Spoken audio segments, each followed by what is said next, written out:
本月初，北约驱逐了8名俄罗斯驻北约使团成员，俄方随后作出反制，宣布将暂停俄驻北约及北约驻俄相关机构的工作。周二，俄罗斯外长拉夫罗夫谴责北约长期无视双边关系原则，且无视莫斯科，认为北约应该率先采取措施改善双边关系。值得注意的是，北约秘书长斯托尔滕贝格近期表示，不应将俄罗斯和中国视为单独的威胁。他还鼓动称，如何应对中国崛起所带来的威胁，将是未来10年北约战略构想中重点关注的领域。Сами натовцы просто похоронили главные правила, лежавшие в основе создания Совета России и НАТО, а именно необходимость срочно консультироваться в кризисных ситуациях, и это, в общем-то, продолжается. Это продолжилось и когда американцы спровоцировали и поддержали госпереворот на Украине в феврале 2014 года. 拉夫罗夫表示，近年来俄罗斯提出了很多建议，但都被北约无视了。俄总统新闻秘书佩斯科夫同日指出，事实上，目前俄罗斯和北约已没有任何联络和对话。北约不仅口头表达了从各方面限制俄罗斯的意图，还用实际行动佐证了这一点。此前一天，俄罗斯外交部宣布，从11月1号起暂停其驻北约代表团的工作，同时下令关闭设于比利时驻俄大使馆的北约驻莫斯科军事联络处。若北约成员国有任何紧急问题，可以联络俄罗斯驻比利时大使。拉夫罗夫强调，在俄与北约关系方面，俄方已没有必要继续故作姿态。北约发言人朗杰斯古则回应称，对俄罗斯的做法感到遗憾，并声称仍对有意义对话持开放态度。分析指出，北约即将举行国防部长会议，届时将讨论俄罗斯的这一决定所导致的潜在后果。政治俄罗斯网形容事件为一场新冷战，俄与北约正进入尖锐的公开对抗阶段。德国南德意志报称，俄罗斯和北约脱钩，意味着俄罗斯与西方联盟之间不再有任何直接的军事接触，也标志着双方关系跌入新低谷。纽约时报评论说，这个决定将结束冷战后俄罗斯与西方联盟之间建立信任的试验，这种试验从未非常成功。俄罗斯驻北约的代表处呢，实际上在之前很长一段时间都没有在发挥它应有的作用，可以说已经处于一个瘫痪的状态。所以我想这次俄罗斯呢，它这个举动主要还是一个象征性的意味比较大一点。北约与俄罗斯的关系持续紧张，直接导致对于俄罗斯具有重要战略意义的黑海海域成为多国的练兵场。每年夏季，北约成员国都会在黑海举行海上威风军演。今年的演习时间为6月28号至7月10号，有来自32个国家的约5000名军人、32艘舰艇、40架军机和18个特种作战与潜水小组参与了军演。俄媒称，这是该年度军演历年来规模最大的一次。更令俄罗斯感到不安的是，今年海上威风军演还邀请乌克兰参与。乌克兰并非北约国家，近年来却一直在尝试加入北约，这也成为俄罗斯与美国为首的北约国家之间最大潜在引爆点。俄罗斯国防杂志主编科罗特琴科认为，除威慑俄罗斯外，军演的另一个目的是向乌克兰提供武器装备。海上威风演习包括陆上行动，美国以及其他北约国家的大量军事装备会被送往乌克兰，并最终留给乌军使用。在军演开始前，俄罗斯军方已与参加军演的北约国家军舰发生摩擦。据俄方消息，6月23号，英国海军保卫者号驱逐舰当天在黑海西北区域活动时越过俄边界，俄黑海舰队与俄联邦安全局被迫开火警告，将其驱离。当地时间周三，俄总统新闻秘书佩斯科夫向媒体证实，俄罗斯总统普京将在年底前与美国总统拜登举行会晤。今年6月，普京与拜登在瑞士日内瓦举行了拜登执政后的首次会面。普京形容会面有建设性，而拜登则称双方存在分歧，但并非毫无交集。上周，普京出席俄罗斯能源周主题论坛全会时也公开表示，他与拜登保持着稳定的工作联系。美国和俄罗斯两国的一个国内状况，包括这个国际格局态势，决定了美俄关系现在很难根本扭转他们的关系的状况。那么，为什么美俄两国领导人还要保持这么一个接触？目的在于控制美俄关系，而不是说要改善美俄关系，从而使得两个关系能够得到控制，知道对方想干什么，想要什么，互相有一个沟通的确定但是两国元首的会晤并不妨碍两国在政治上、在那个外交上，包括在地缘政治上继续进行那个博弈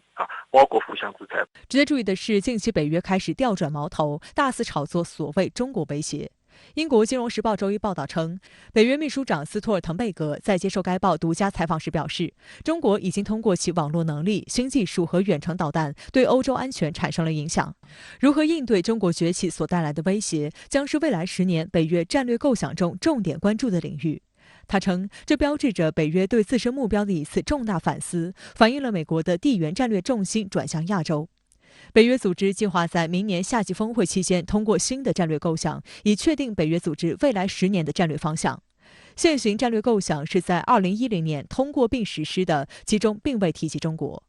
此外，斯托尔滕贝格还表示，不应将俄罗斯和中国视为单独的威胁。首先，中国和俄罗斯密切合作；其次，当我们在技术上投入更多时，我们是同时针对中俄两国。现在西方存在着这样一种论调，就是认为中俄某种上是联手，甚至结成联盟来挑战他们所谓的以规则为基础的国际秩序，挑战他们所谓的自由世界，挑战他们的价值观。实际上，这是一种彻头彻尾的冷战式的思维。今年以来，斯托尔滕贝格多次提到北约和中国之间的关系。10月6号，美国政客网站刊发了对他的专访。斯托尔滕贝格一方面宣称北约要在气候变化议题上和中国合作，一方面又继续渲染中国拥有了全球最大的海军，中国国防经费世界第2等。在访谈最后，斯托尔滕贝格老调重弹，继续呼吁中国就军备控制展开谈判。但他同时表示，北约不把中国当作对手，也不把中国当作敌人。现在因为美国日益的把它的这个战略重点转向亚太地区，那么搞印太的战略搞所谓的美澳英的这样的安全伙伴的关系。那么北约它的作用和地位实际上是在处于一个弱化的过程当中。那么现在北约为了维护它自身的定位，为了维护它自身的价值，那么它必须要把中国也作为一个打击的对象、威胁的对象来看待。但是实际上呢，它在地理上也好，在实际跟中国的矛盾冲突也好，并不是特别的直接。所以我觉得这恰恰体现了它这种很摇摆的，甚至是可笑的这样的一种战略观。现在我们看到北约也好，欧盟也好，和其他欧洲国家也好，他们在中国问题上表现出了一种经常自相矛盾一种难以两言其说的一种表态。其实和欧洲现在在国际上地位有关一方面他们要保持和美国的同盟关系所谓西方联盟；另一方面他们又和中国在经济上在各方面的一个利益关系在又是很难割断。北约秘书长在接受媒体采访时扬言，要将应对中国崛起带来的所谓威胁作为北约未来理念的重要组成部分。那么您对于这一表态是如何看的呢？北约秘书长斯托尔滕贝格在拜登上台之后就比较活跃，尤其是在对华政策上频频发声，而且呢调子还不太一样。最近在接受《金融时报》采访的时候就表示说，将应对中国崛起带来的所谓的安全威胁作为北约未来理念的重要组成部分。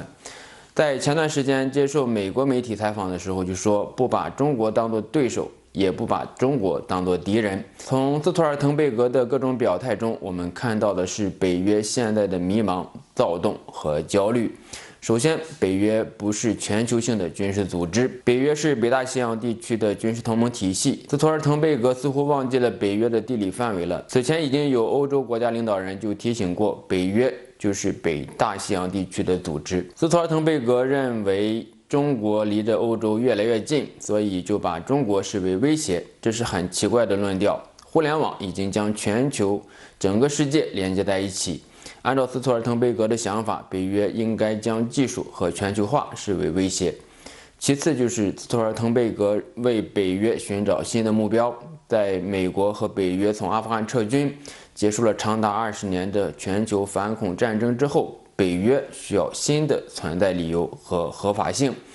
其实，在冷战结束之后，北约一直面临着合法性的危机。华约瓦解之后，北约这么庞大的军事机器还要存在吗？北约不断通过更新所谓的战略新概念，寻找威胁。人道主义干涉、反恐都曾经是北约存在的理由，但是我们看到，经过一轮轮干涉和不断的战争之后，北约没有带来安全，反而成为威胁。反恐战争结束了，北约需要一个重大威胁作为自己存在的理由。最后，斯托尔滕贝格在拜登上台之后变得非常活跃。特朗普曾经认为北约都过时了，拜登现在将北约作为团结盟国的纽带，但是美国的目标是让北约介入到印太，为美国的战略服务。具有讽刺意味的是，上个月美国搞了英美澳同盟，北约被晾在了一边。斯托尔滕贝格似乎现在也把不住拜登政府的脉了，即便是对美国亦步亦趋，也不一定能够跟得上节奏。好的，谢谢孙先生在线与我们分享您的观点，谢谢。